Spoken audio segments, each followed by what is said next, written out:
Some games not only break the fourth wall, but actually fuse our world with theirs, causing the two worlds to collide, and completely removing the line that separates fantasy and reality.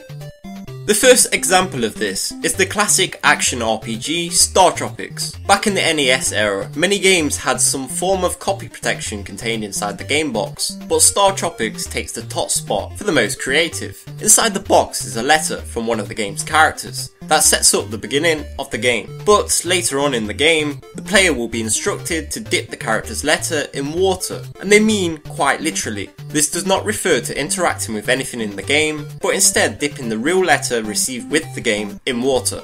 Doing so will reveal a secret code that is needed to proceed. Although the Wii Virtual Console release, due to being a downloadable title, had to modify this section of the game by reducing it to clicking on icons on an on-screen letter.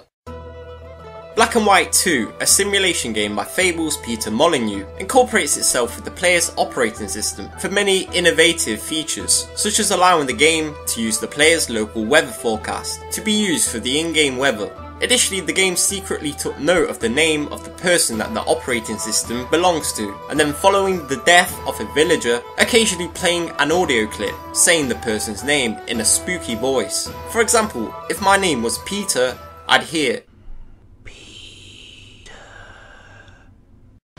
One of the endings of Nier, an RPG and spin-off from the Drakengard series, requires you to make a real-life sacrifice that symbolises the sacrifice given by one of the characters. The game will ask you to delete all of your save files relating to the game, not just for that playthrough. If you accept this fate, all of your progress recorded inside the game's journal will slowly vanish before your eyes, and as warned, all save files will be deleted. To add to this symbolism further, you will be forever unable to create a new character with the same name on that console.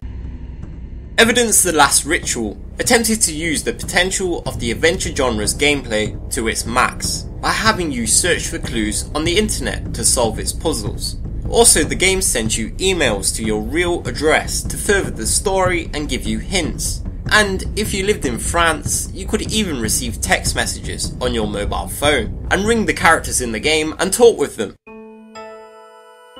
The Nintendo DS's Another Code 2 Memories is another adventure game with a very forward-thinking approach for solving puzzles. At one point in the game, you're presented with a stamp on the top screen of your Dual Another system, which is an in-game device that resembles the DS, and a piece of paper on the bottom screen. These two screens are mirrored on the actual DS's two screens, and you're told to stamp the paper. So how do you go about doing this? By closing the lid on your DS, thus performing the very action the protagonist would make. The legendary battle with Psycho Mantis in Metal Gear Solid 1 is one of the pioneers for this approach of combining fantasy and reality. During the battle, Mantis will read the player's memory card and comment on the games that they find save files for. Furthermore, to defeat them, players are required to think outside of the box and disguise the button inputs that are supposedly read by Mantis's psychic abilities, causing all of your attacks to be avoided by plugging the pad into the second port.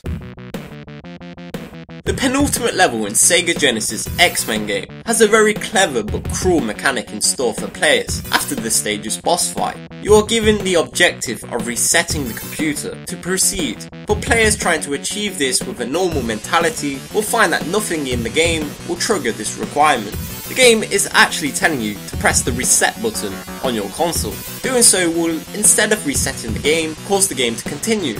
In the mind of a player unsure of the solution, however, pressing the reset button would mean losing all of their progress, and right after a boss fight. Which, by the way, would actually happen if one was to press the reset button for a fraction of a second too long. As always, thanks for watching. Make sure you have subscribed for more of the best gaming trivia, and tell me your thoughts below. This is Dan entering standby mode. Until next time.